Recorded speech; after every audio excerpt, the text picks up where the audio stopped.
Analyse par Louis. Aujourd'hui, on se retrouve pour le résumé de l'étape 1 de la Vuelta España 2017.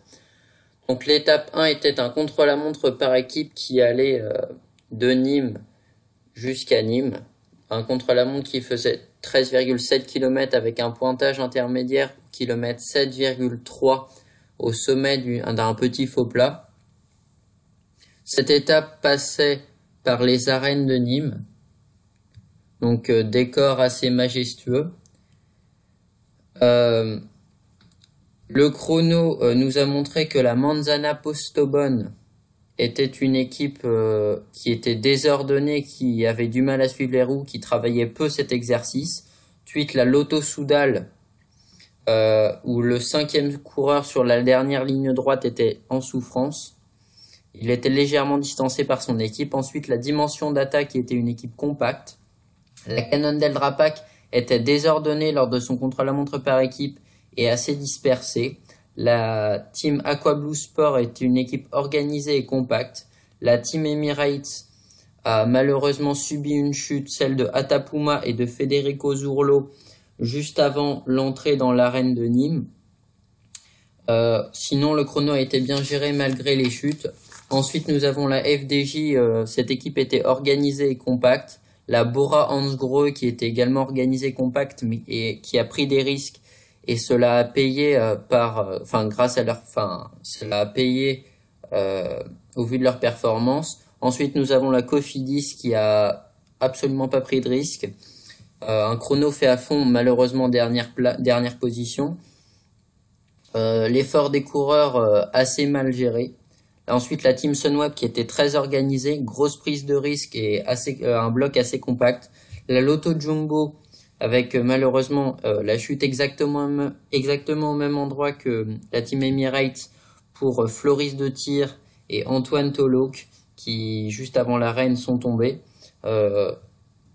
L'équipe est organisée après la chute et peu de prise de risque. Ensuite, nous avons la Team Astana. Qui est organisée, qui a également peu pris de risques. La Quick Step Floors, qui était organisée et qui était compacte. Ensuite, nous avons l'équipe Bahreïn Merida avec son leader Vincenzo Nibali, qui était organisée, compacte et qui n'a pas pris de risque, qui ne voulait pas risquer de tout perdre sur un petit incident, même s'il fallait perdre 3-4 secondes. Ensuite, nous avons la Team Movistar avec Jorge qui a chuté également juste avant les arènes, et Arcas également, Jorge Arcas. La BMC était organisée jusqu'au dernier 200 mètres. Rohan Dennis un petit peu trop fort pour ses compatriotes. Une petite prise de risque malgré tout pour la BMC, mais qui a payé au vu du résultat. Ensuite, nous avons la Orica Scott qui n'a pas pris de risque et qui était groupée et organisée. Cela a payé car ils arrivent à ramener une belle 4e place. Ensuite, nous avons la Team Sky avec Pouls et Stannard en difficulté dans la dernière ligne droite. Les Sky qui ont assez mal géré cette dernière ligne droite, mais sinon elle était organisée. La Trek Segafredo qui était organisée, peu de prise de risque pour eux. Et la G2R La Mondiale qui était désorganisée et qui n'a pas pris de risque pour ne pas risquer de tout perdre sur un incident. Ensuite, on passe aux favoris de l'étape au départ. Donc, il y avait la BMC Racing Team qui était composée de Vliegen, Van Garderen, Denis, Caruso, Demarchi, Franchini, Ventoso, Haas et l'Irlandais Nicolas Roche. La Team Orica Scott qui était composée des deux frères Yates, Adam et Simon, Sam Bewley, Christopher Juliansen, Jack Egg, Magnus Cort Nielsen, Carlos Verona, Sven Tuft, le Canadien, le vétéran, et Esteban Chavez. La Team Sky qui était composée de Christopher Froome, Jan Stannard, Gianni Moscon, Mikel Nieve, Christian Nice, le vétéran Lopez, le néerlandais Pouls, l'italien Puccio et l'autre italien Rosa. Ensuite, nous avions la Team Sunweb avec Barguil, Omen, Kelderman, Krag Andersen, Kamna, Hofstede, Aga, Hamilton et l'expérimenté allemand Jonas Frolinger. La Quick Step Floors avec le vaillant Julien Alaphilippe, Matteo Trentin, le jeune Henrik Mas de la Cruz qui avait porté le maillot rouge l'année dernière, Bob Jungels qui a porté le maillot rose cette année sur le Giro, Niki Terpstra, vainqueur de Paris-Roubaix 2014, Yves Lampart, le vainqueur d'à travers la Flandre cette année, et Tim De Klerk, le bon équipier, et Rose Capecchi également. Toutes ces équipes ont répondu présentes lors du contre-la-montre par équipe. Ensuite, on passe aux différents faits de course. Donc, la Lotto Jumbo a une chute avant l'entrée de l'arène, tout comme la UAE Team Emirates. Je l'ai dit, pour la Lotto Jumbo, c'est Antoine Tolouk et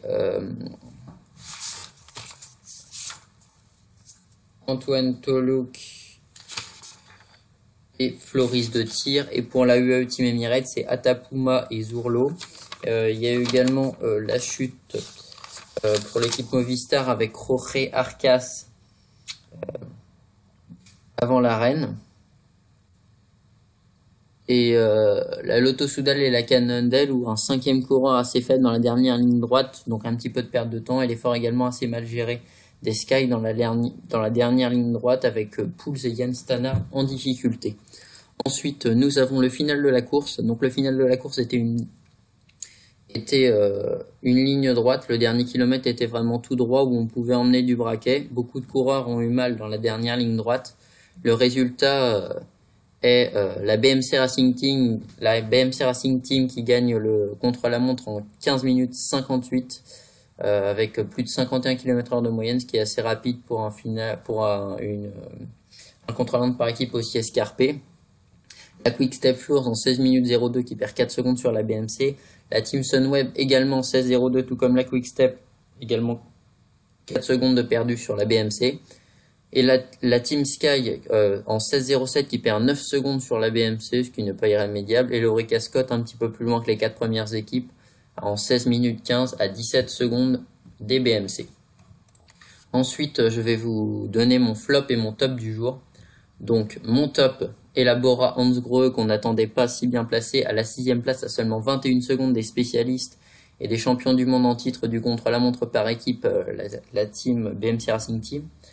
Ensuite, et mon flop, c'est la Astana Pro Team qui ne fait que 16e du contre-la-montre par équipe, ce qui est assez décevant, et une petite perte de temps malgré tout pour son leader Fabio Aru, qui je l'espère ne perdra pas la Vuelta sur ses 41 secondes de perdu sur la BMC, ce qui pour un chrono aussi court et aussi technique est assez conséquent pour un leader qui vise le classement général. Et ensuite, on passe aux interviews d'après-course.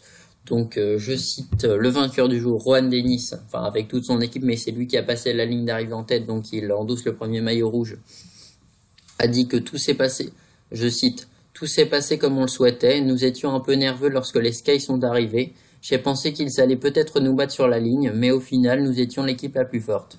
Nous avons couru parfaitement. Le circuit était très technique. Il fallait tout bien faire pour l'emporter. Nous avons démontré notre force dans le contre-la-montre par équipe. C'est formidable d'avoir le maillot rouge.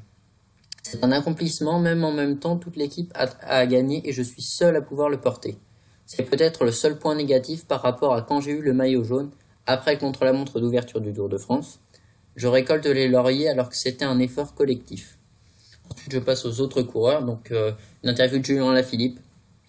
Très motivé pour cette première étape. Ça fait toujours plaisir de prendre un bon départ.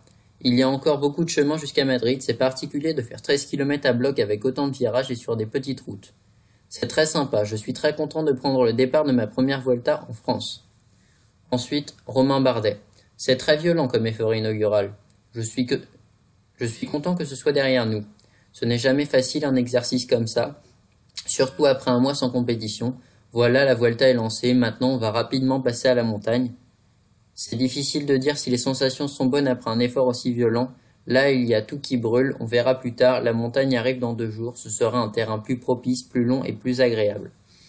Donc je suis tout à fait d'accord avec la réaction de Rohan Dennis, c'est un effort par équipe, mais il a quand même montré que c'était lui le plus fort, c'est lui malgré tout qui a offert la victoire à son équipe, car c'est lui qui a majoritairement tiré son équipe vers la victoire.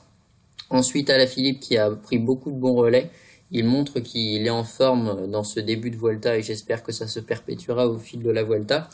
Et ensuite, nous avons Romain Bardet qui apparemment n'est pas dans une très grande forme au départ car il a énormément souffert. Il a même failli se faire lâcher dans la dernière ligne droite par ses coéquipiers. Comme c'était le dernier coureur de son équipe, ça aurait pu faire perdre un peu plus de temps à son équipe. Je pense qu'il ferait mieux de se rabattre sur les étapes car Romain Bardet n'a pas l'air très frais. Après, ce n'est que mon avis. Et puis, sinon, donnez-moi vos avis dans les commentaires sur les différentes interviews aujourd'hui et les différents classements. Et puis, c'était Vélo Analyse par Louis. On se retrouve pour le résumé de l'étape de demain. Et puis, à la prochaine!